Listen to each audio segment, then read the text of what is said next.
Kidney और gall bladder stone के खात्मे का जरिया। अब यूएनआई स्टोन कैप्सूल्स के जरिए खात्मा कीजिए। R&S यूनानी pharmacy, first floor, syndicate bank, Bahadurpura x road, Hyderabad. अस्सलाम वालेकुम नाज़रीन, आइए नज़र डालते हैं देश और दुनिया के खबरनामे पर। सच न्यूज के खबरनामे में आप सबका इस्तकबाल है। आज की सबसे बड़ी खबर आ रही है कि दिल्ली में कोरोना काबू में है, छठ पूजा की इजाजत दें। सीएम केजरीवाल ने एलजी को चिट्ठी लिखी है। दिल्ली में छठ मनाने वाले लोगों के लिए अच्छी खबर है। संभावना है कि इस बार उनको घाटों पर छठ मनाने की इजाजत मिल जाएगी। दिल्ली के मुख्यमंत्री अरविंद केजरीवाल ने उपराज्यपाल अनिल बैजल को चिट्ठी लिखी और मांग की है कि इस बार दिल्ली में सार्वजनिक रूप से छठ मनाने की इजाजत दी जानी चाहिए। एक और बड़ी हैरत अंगेज खबर बैंगलोर से आ रही है, जहां पर भारी बारिश से उफान पर मांडीवाला झील के इलाकों में पानी से सब कुछ तबाह और बर्बाद हो रहा है। कर्नाटक की राजधानी और हाईटेक सिटी बैंगलोर के कई इलाकों में पानी का जल जमाव देखने को मिला है। भारी बारिश के बाद शहर के मांडीवाला झील से पानी उभरने लगा। इससे थर्सडे को शहर के कई इलाकों में पानी घुस गया। इस बीच भारतीय मौसम विभाग ने अगले 3 दिनों तक कर्नाटक को हाई अलर्ट पर भारी बारिश से बचाने की वार्निंग दी है। एक और बड़ी खबर पंजाब से आ रही है, जहां पर पंजाब में किसानों ने पराली जलाई और कह रहे हैं कि कोई और चारा नहीं है। पंजाब के भटिंडा में किसानों ने ये कहते हुए पराली जलाना शुरू कर दिया। 19 सितंबर में राज्य सरकार द्वारा निर्देशित 50% सब्सिडी नहीं दी जा रही है। किसान राम सिंह ने कहा है कि हमारे पास पराली जलाने के बजाय कोई और दूसरा चारा नहीं, क्योंकि राज्य सरकार हम सितम्बर से 50% सब्सिडी प्रदान नहीं कर रही है।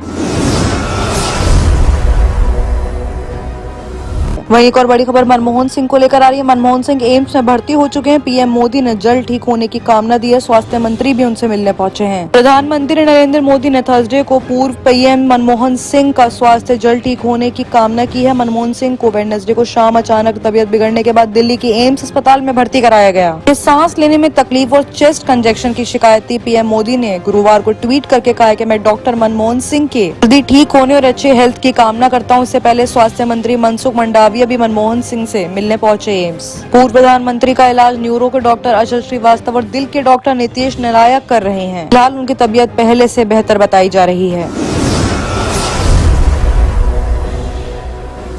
वहीं एक और बड़ी खबर यूपी से आ रही है, जहां पर लखीमपुर हिंसा में मारे गए बीजेपी कार्यकर्ताओं को शहीद का दर्जा देगी पार्टी। लखीमपुर खेरी वायलेंस में कानून मंत्री ब्रजेश पाठक ने कहा है, बीजेपी कार्यकर्ता शुभम मिश्रा डिप्टी सीएम को रिसीव करने जा रहे थे। बीजेपी उन्हें अपनी पार्टी में शहीद का दर्जा देगी। मंत्री ने मरे हुए किसानों और उनके पत्रकार जर्नलिस्ट पर की मुलाकात करके कहा है कि हालात एक तरह से होने पर मिलेंगे। यूपी के कानून मंत्री यूपी ब्रजेश पाठक ने वेडनेसडे को लखीमपुर खीरी में तिकोनिया हिंसा में मारे गए केंद्रीय गृह राज्य मंत्री अजय मिश्रा के ड्राइवर हरिओम मिश्रा और बीजेपी के मंत्रिमंडल शुभम मिश्रा के परिवार से मुलाकात की है। इस दौरान उन्होंने परिवारों को न्याय का भरोसा दिलाया है। सभी मांगे पूरी करने की बात कही गई है। हिंसा में जो किसान और जर्नलिस्ट मारे गए हैं, उनके परिवारों को मंत्री अभी नहीं मिलेंगे।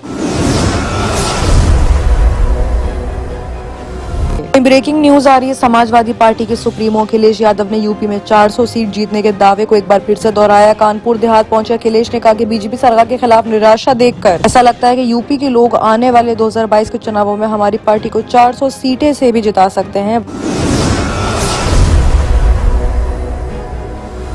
मनी लॉन्ड्रिंग के केस में अपना बयान दर्ज करने के लिए एक्ट्रेस नोरा फतेही दिल्ली में ईडी के ऑफिस पहुंची हैं। दिल्ली की तिहाड़ जेल में बंद सुकेश चंद्रशेखर द्वारा 200 करोड़ रुपए की ठगी मामले में नोरा फतेही को प्रवर्तन ईडी ने तलब किया है। ईडी ने इस मामले में एक्ट्रेस जैकलिन फर्नांडिस को भी बुलाया है।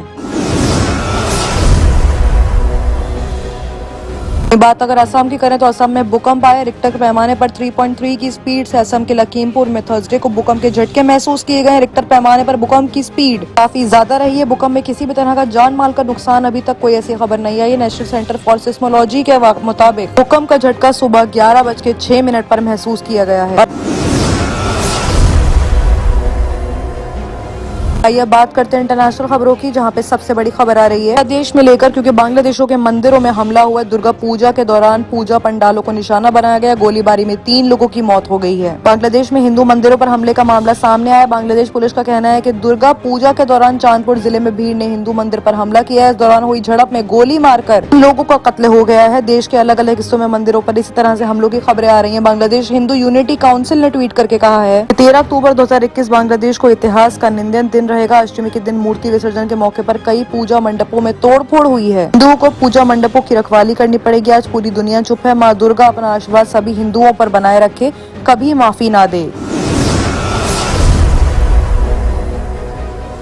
वहीं एक और बड़ी खबर पुतिन से आ रही है, जहां पर अफगानिस्तान में दाखिल हो रहे आतंकी। रूस के राष्ट्रपति व्लादिमीर पुतिन ने कहा है कि इराक और सीरिया के आतंकी सक्रिय रूप से अफगानिस्तान में दाखिल हो रहे हैं। रूसी राष्ट्रपति पुतिन ने वेडनेसडे को कहा है कि अफगानिस्तान में स्थिति आसान नहीं है। उन्होंने ये बात पूर्व संयोजक राज्य को सुरक्षा सेवा प्रमुखों के साथ एक वीडियो कॉन्फ्रेंस के दौरान कही है। पुतिन ने कहा है कि सैन्य आतंकवादी अभियानों के अनुभव से इराक और सीरिया के आतंकवादी खींचे चले जा रहे हैं। पुतिन ने आगे कहा है कि ये पॉसिबल है कि आतंकवादी पड़ोसी देशों में अस्थिर करने की कोशिश कर सकते हैं। उन्होंने चेतावनी देकर कहा है कि विस्तार की कोशिश भी कर सकते हैं। पुतिन बार बार आतंकवादी समूह के सदस्यों को अफगानिस्तान में राजनीतिक उथल पुथल का फायदा उठाकर उसमें आने की वार्निंग दे चुके हैं, जबकि मॉस्को काबुल में नए तालिबान के बारे में सतर्क रूप से आशावादी रहा है।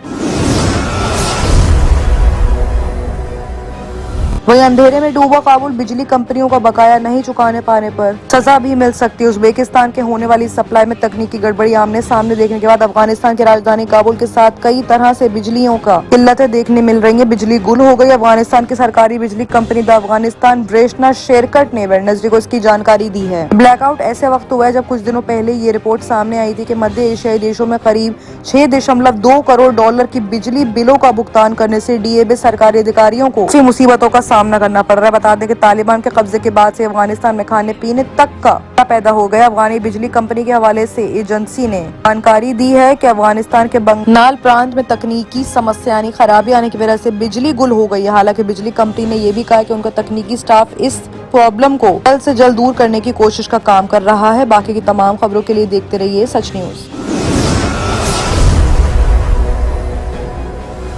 किडनी के अमराज से परेशान मायूस लोगों के लिए खुशखबरी। R&S यूनानी फार्मेसी किडनी और गॉल ब्लैडर स्टोन के खात्मे का जरिया। अब UNI स्टोन कैप्सूल्स के जरिए खात्मा कीजिए। No operation, no side effects, 100% result. सिर्फ UNI स्टोन कैप्सूल से मुस्तहिक लोगों के लिए खुसूसी रियायत। फिर से पथरी न होने का मुकम्मल इलाज। दर्द, कॉन्स्टिपेशन और पुराने कब्ज से निजात पाइए। आज ही तशरीफ लाएं। R&S यूनानी pharmacy, first floor, syndicate bank, Bahadurpura x road, Hyderabad. Contact 9703 939 436 9063 383760।